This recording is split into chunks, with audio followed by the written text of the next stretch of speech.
পৰীক্ষা শেষ কৰাৰ পিছত আপোনালোকে নিজৰ কুৱেশ্যন বুকলেটখন ঘৰলৈ উভতাই লৈ আহিব পাৰিব খালি ভুলতে OMR চিটখন লৈ নাহিব কুৱেশ্যন পেপাৰখনহে লৈ আহিব আৰু কুৱেশ্যন পেপাৰখন লৈ আহিলে ঘৰত আপোনালোকে পৰীক্ষাৰ্থীসকলে চাবও পাৰিব যে কোনটো শুদ্ধ উত্তৰ কৰিলো কোনটো শুদ্ধ উত্তৰ কৰা নাই আৰু আমাৰ যোৱাবাৰ ফ্ৰিস্কিংক লৈও কিছু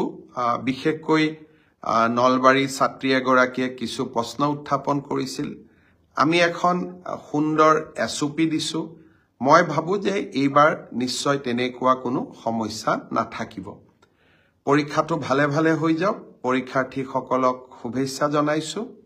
তৃতীয় শ্ৰেণীৰ পৰীক্ষা শেষ হৈ যোৱাৰ লগে লগে অক্টোবৰ মাহৰ শেষত আমি চতুৰ্থ শ্ৰেণীৰ পৰীক্ষাসমূহ পতাৰ কাম আৰু এটা মই নতুন কথাও ক'ব খুজিছো যোৱাবাৰ যি পৰীক্ষা হৈ গল মই যোৱাবাৰ ফেসবুক লাইভত আপোনালোকক কৈছিলো যে তাৰ আমি OMR সিটটো কোনোবাই যদি বিচাৰে আমি তেওঁলোকক দি দিম বৰ্তমানলৈকে ৪৭,০০০ ছাত্ৰ ছাত্ৰীয়ে OMR সিট বিচাৰি সেৱালৈ নিজৰ আবেদন পঠিয়াইছে আৰু তাৰে ৩২,০০০ ছাত্ৰ ছাত্ৰীক ইতিমধ্যে আমি OMR সিট উভতাই দিলো যোৱাকালি আজি ৰাতিপুৱাই বুলি ক'ব লাগিব যোৱাকালি হোৱা নাই এনসাৰ কিউ আমি প্ৰথম পৰীক্ষাৰ আপলোড কৰি দিছো দুজন ছাত্ৰই এনসাৰ কিৰ ওপৰতো ৫০০ টকা জমা দি তেওঁলোকে এটা দুটা পৰীক্ষাৰ প্ৰশ্নৰ উত্তৰৰ ওপৰত কিছু পৰামৰ্শ দিছে আমি এই গোটেইবিলাকো বিবেচনা কৰি চাম কুৱেশ্যনৰ বুকলেট ঘৰত লৈ যোৱাই হওক OMR সিট আপোনালোকক উভতাই দিয়াই হওক বা এনসাৰ কিউ আপোনালোকক পৰ্যালোচনা কৰাৰ সুবিধা দিয়াকে হওক স্বচ্ছতাৰ ক্ষেত্ৰত কৰিবলগীয়া আমি আটাইবোৰ কৰিছো এতিয়া মাত্ৰ আপোনালোকে খুব ভাল কৰি পৰীক্ষা দিয়ক মই শুভকামনা জনাইছো অহা ৩০ তাৰিখে ৰাতিপুৱা আমি আৰু এটা নতুন আঁচনি আৰম্ভ কৰিম বহু লৰা ছোৱালীয়ে চৰকাৰী চাকৰিৰ বাবে পৰীক্ষা দিয়ে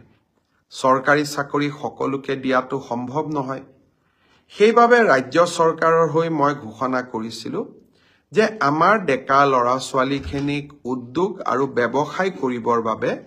আমি ২ লাখ টকাৰ এটা নিধি প্ৰদান কৰিম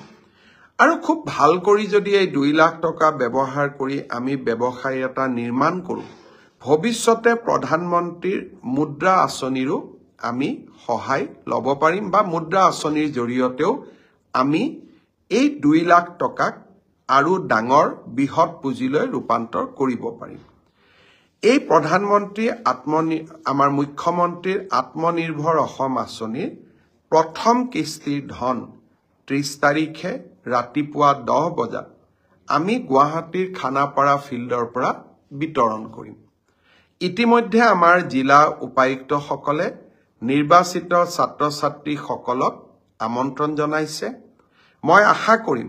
যে ২৫,০০০ নিৰ্বাচিত যুৱক যুৱতী অহা ৩০ তাৰিখে যাতে খানাপাৰালৈ আহে প্ৰথম আমি ৭৫,০০০ টকা দিম ৩ দিনীয়া প্ৰশিক্ষণটো সমাপ্ত হোৱাৰ লগে লগে আমি আৰু ২৫,০০০ টকা নৱেম্বৰ মাহৰ ভিতৰতে এই যুৱক যুৱতীসকললৈ আগবঢ়াম পৰৱৰ্তী এই ১ লাখ টকা কেনেকৈ ভাল কৰি ব্যৱহাৰ কৰিছে তাৰ ওপৰত ভিত্তি কৰি আমি পৰৱৰ্তী সময়ত আৰু ১ লাখ টকা ছাত্ৰ যুৱক যুৱতীসকলক আমি দিয়াৰ ব্যৱস্থা কৰিম বহুতে মোক সোধে টকাটো ঘূৰাই দিব লাগিব নেকি ১ লাখ টকা ঘূৰাই দিব নালাগে আৰু বাকি ১ লাখ টকাও ৩ বছৰ পিছত মাত্ৰ মাহত ৫,০০০ টকাৰ এটা সৰু ইনষ্টলমেন্টেৰে ৫ বছৰ সময় আমাৰ ৫,০০০ কৰি আপোনালোকে লাহে লাহে এই পইচাটো